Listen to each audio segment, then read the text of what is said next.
Alright people, today, welcome back to Conquer & Commander. We're going to be looking at my Sphinx-themed Sharuum the Hegemon deck. For the complete deck list, go up here, MTG.com, look up my article series, Conquer & Commander. You should see it there. This is an earlier version of the deck where I do not have Magister Sphinx in the deck, and we'll see whether or not that's an issue. Let's take a look at my opponents. First up, we've got Mishra, Artificer, Prodigy. A lot of times these guys have possibility storms in their deck, and they either gear up to some sort of like big storm count and Tendrils of Agony, or they're just like some sort of goofy combo deck. You know, whenever I see people play Mishra, like all of a sudden I'm like, what the hell's going on here? So it's definitely somebody to keep an eye out. Next up, we've got Mayael the Anima, who obviously loves big dudes. Mayael's, you know, so many big dudes in the deck that usually you have to worry about her at least a little bit. Finally, we have Blind Seer, and I've seen people play this guy a couple times in the past, and they're either like some sort of super combo deck, like hardcore control, or they're just goofy silliness, and it's hard to determine which is which early on. So we'll see what this guy brings to the table. My play space is over here. My opening hand only has one land, so that's obviously going back. And this hand is much better. So let's see what we've got going on.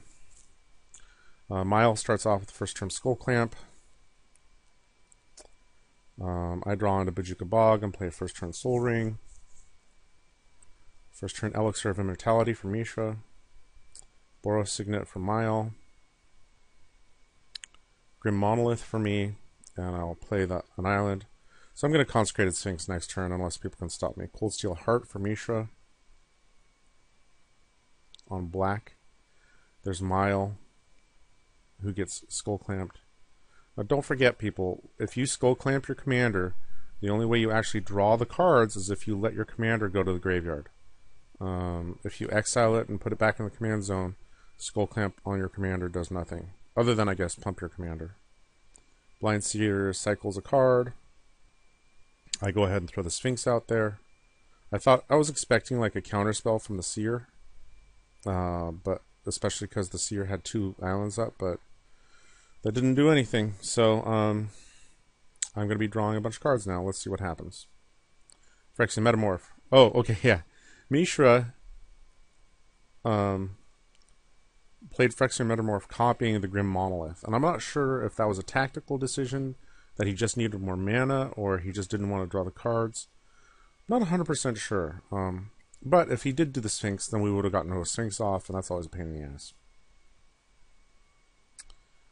So I'm drawing a bunch of cards here. Birthing Pod for Mayael, getting Oracle Moldiah. With Concordant Crossroads, which is always an interesting card on the top of her library. So let's put this over here. Oh. This is table management. Put that right there. Put that right there. I'm going to draw a bunch of cards in this game, I think, if I recall correctly. So let's just move this over a little bit. Alright. I'm drawing a lot of land. And there's Time Spiral. Okay, so I'm going to play my Signet. I'm going to attack the Mishra player. And I basically put the Mishra player in my sights right away. And I discard a couple lands. And I'm drawing more. There's Mirror Matrix from Mishra. Which is, I guess, if you get infinite mana, you can make a bunch of dudes. I don't know. Searches up Lotus Cobra for Mayael. And then I get attacked. I'm just drawing a ton of land right now. There's Gilded Lotus for Blind Seer. Flame Blast Dragons on the top.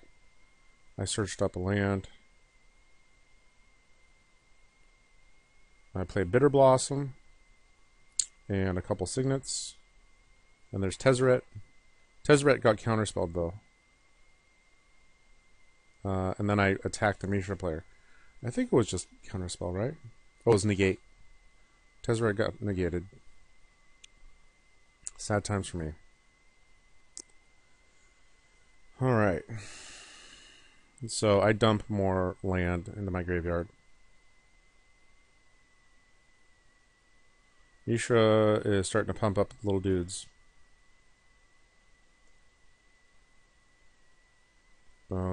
Lotus Cobra dies to the Skull Clamp.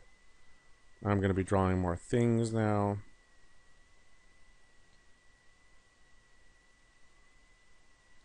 There's Reliquary Tower finally. Mimic Vat. Sakura Tribe Elder.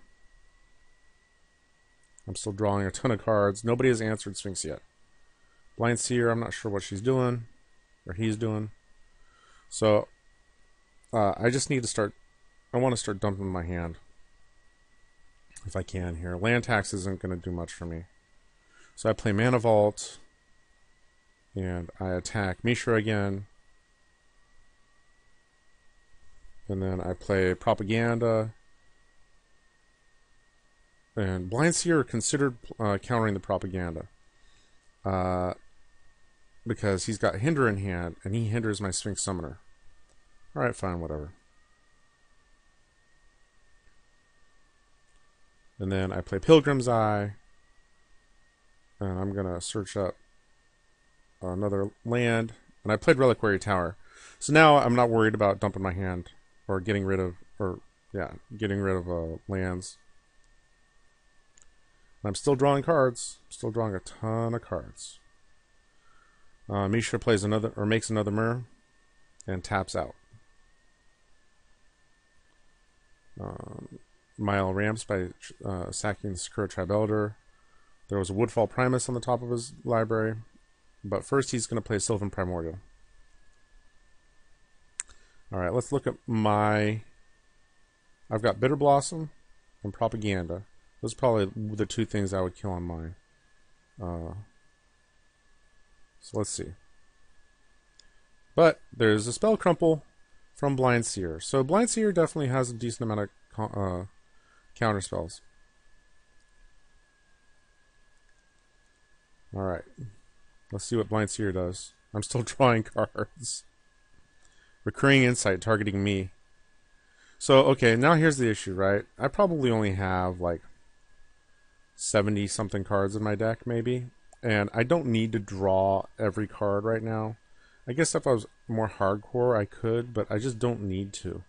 So, with the Recurring Insight, it triggers a ton of draw, and, like, my hand gets unwieldy. It's just too many cards, honestly. And I don't like it when this happens, personally. Because I can't see all the freaking cards I have.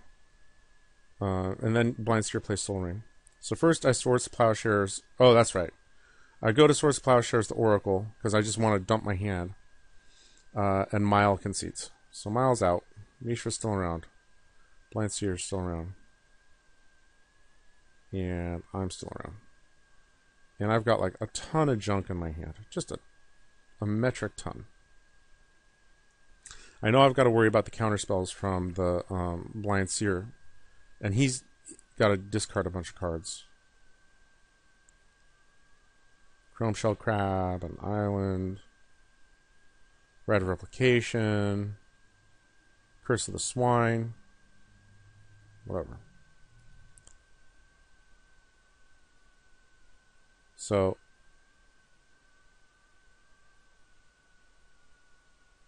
I go after the Mishra player.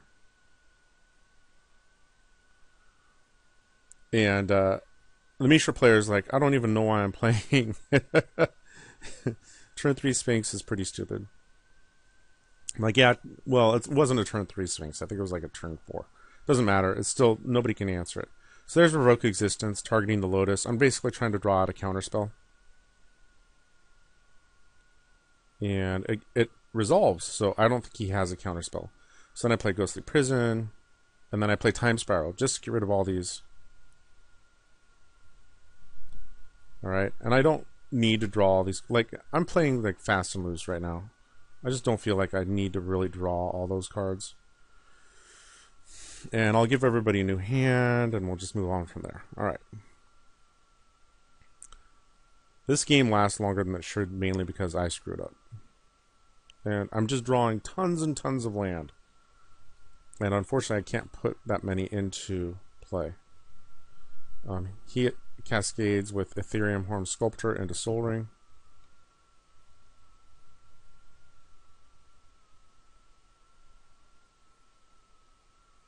And then plays Ristic Study, which is annoying. He can't attack me because of my propaganda. Oh, yes, then he... Okay, so this is what he does. Okay, the Blind Seer player plays Ether Well, and then... which is an interesting tuck card. And then plays Alter Reality, targeting the Ether Well, so that he can tuck my Consecrated Sphinx. And it's just a fun little goofy combination. Because Mishra has Ristic Study out there, he's going to be able to draw a few cards and recover his hand. Because he's only got 4 cards in hand right now. Oh, and then I Vampiric Tutor for something, I don't remember what, but I'm sure we'll see in just a minute. Oh, Gravitational Shift, that's right. I Vampiric Tutored for Gravitational Shift so that I could start beating down and closing the game out a little bit.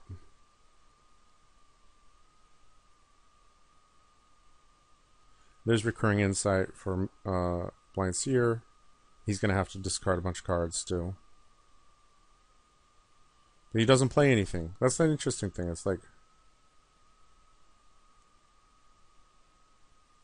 if you're not playing anything, I don't know. He discards a bunch of stuff. Alright, so I'm making Bitter Blossom dudes, and I revoke existence the Ristic Study so that I don't have to worry about paying the tax. Mishra's up to 7 cards in hand anyways. And then I play Gravitational Shift. And basically, like, all I'm doing right now is I just want to end the game quickly, so I'm just focusing on Mishra. He's at 27. He's going to be knocked down to, like, 14. Okay, there we go. There's Mishra. And then Possibility Storm. So I'm like, oh, there it is. You have Tendrils, and the Blind Seer counterspells it. Because I couldn't have stopped it at this point. Oh, he consigns to Dream Mishra. What does Consign to Dream do? It bounces it or something. Put target permanent to its hand. Or if it's red or green, put it on top of the library instead. That's awesome. Alright, so the Mishra player is super annoyed.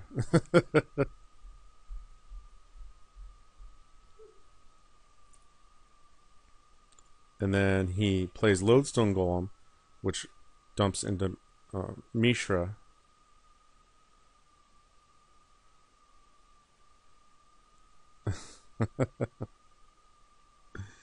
And puts Mishra back in his... I don't know what the hell happened to Mishra. Anyways, he concedes after that. Okay, he's just super annoyed. So, he puts Dallas out there and turns it from red to blue.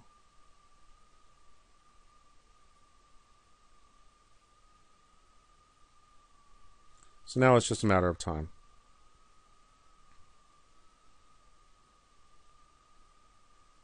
I attack with all my dudes. All my flyers are a little bigger. And I give everything Death Touch. And I gain some life. And I play Phyrexian Arena. And I play Steel Hellkite, which gets Essence scattered. Oh, and there's the concession. So anyways, yeah, that's one of the first games with this deck. I hope you guys enjoyed it. Alright, thanks.